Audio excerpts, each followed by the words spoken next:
those of you who don't know us, this is Snow and I'm Curt, and we turned this van into a tiny home on wheels to travel the world. But today we're here to talk to you about the ZEROBREEZE Mark II. So ZEROBREEZE makes portable air conditioners.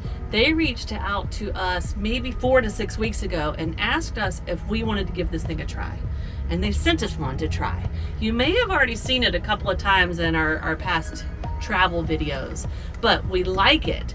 So they have sponsored this video and we are going to give you our honest review on the ZEROBREEZE portable air conditioner.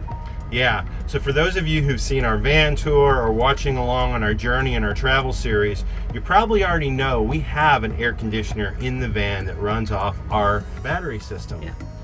But we have had a couple issues with it.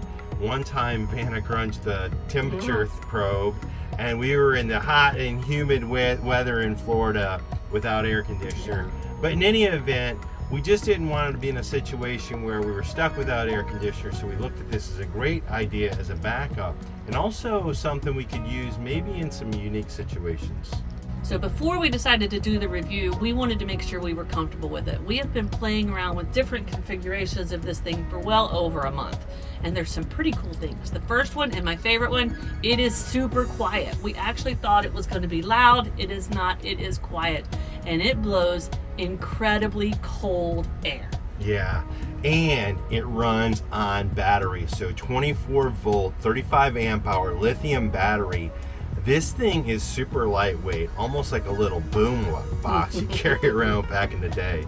Some of you guys probably don't know what those were, but it makes this thing very portable, and it's also super efficient, which makes it nice. Gives it a good like 3-hour runtime. Yeah, 3 hours on full charge. Yeah. Now there is a sleep timer kind of mode thing where it goes on and off, and it probably makes it more like 4.5 hours. Yeah. Also, we use it portably, but it does come with a plug and you can plug it right in.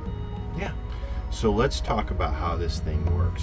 So if you look at the front side, there's an intake and an outtake. Now the secret sauce is in this little tiny efficient compressor, but what happens is it cools the air that's coming in from the inside of the van or inside the space and cools it and blows it right back. Now on the back side, you have this other cooling system that basically cools the unit itself. And so it takes air from the outside, runs it through to cool it down and pumps it back out. So from this aspect, you need to have this intake and this outtake actually go outside of the space. Now for a tent, it's kind of convenient because you've got the zipper. It leaves a little bit for a challenge working in the van. All right, so we promised an honest review, and the first thing that we want to let you guys know is that this air conditioner will not cool down the entire van. Not if it's a hot day outside, but it will cool a small space. So in your van or wherever you're wanting to use this, if you can close off an area that's about the size of our bedroom, it will work. So for us, we can put up our bedroom curtain and we can definitely keep our sleeping area cool while we're trying to sleep, which is the most important thing, being able to get a good night's rest. All right guys, so in a van, it requires a bit of fiddling and cords and exhaust pipes to make it work, at least in our van. Now, if you're in the build phase of your van, you could very easily build this in and take that fiddle factor away and make it much easier. But it does work, and Curt's fixing to tell you a little bit about how. Yeah, so the 3 fiddly things in a van that you have to think about is number 1, the power. No problem, you can either run it off the battery or you could plug it in 110 into and run it off your existing van battery. The second thing is the exhaust, like we talked about, the intake and the outtake. We usually vent it out the window, and or you can vent it out the fan, the exhaust fan in the top, for those of you who have those. The third thing you need to think about is where you're going to drain the water. There's a condensation line that comes out of this thing, and it actually pulls a lot of water out of the air, which is a nice bonus for this thing. Anyway, we drain ours in the sink and or in the shower, depending where we have it set up. Yeah, and there's a fourth thing, Curty. Probably the hardest part that we had to adjust to right away. If you're going to run it off the battery, to charge it and to run it, you have to be able to access the back of the unit and move the cable from the battery to the unit. Yeah. So wherever you're going to put this thing, you always, if you're using the battery, you always need to be able to reach the back of it to move that cord around so that you can charge the battery. Yeah. That Good was point. probably the toughest one. Yeah, it's a good point. You can't run it off of battery and charge it at the same time. You have to Yeah. access the That's a good back point. of the unit. All right, so That's it. no, So, no, all the other uses. You can't, not just using it in the van, guys. There's so many things we've been using this thing for. So we're down here in Central America, and if you don't know, we have been traveling in our van for over 2 years, and we've been in Central America for 1.5 years now. And it's hot down here, and it's humid.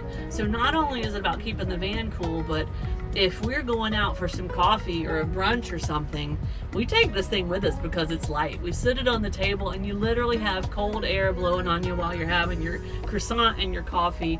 We've walked down the beach with it. Yeah. Now you wouldn't want to sit it in direct sunlight, but under a palm tree, this thing will sit next to you and blow cold air on you. yeah, and we also, wanted to test it out, and we tried it in a little space, like a little coffee shop. So Yeah. like a little shop or a tent, in Yeah. small spaces, or where it'll blow the cold air Yeah. directly on you, because this does blow some cold air, It guys. does, yeah. So I think in the end, we give this thing a thumbs up.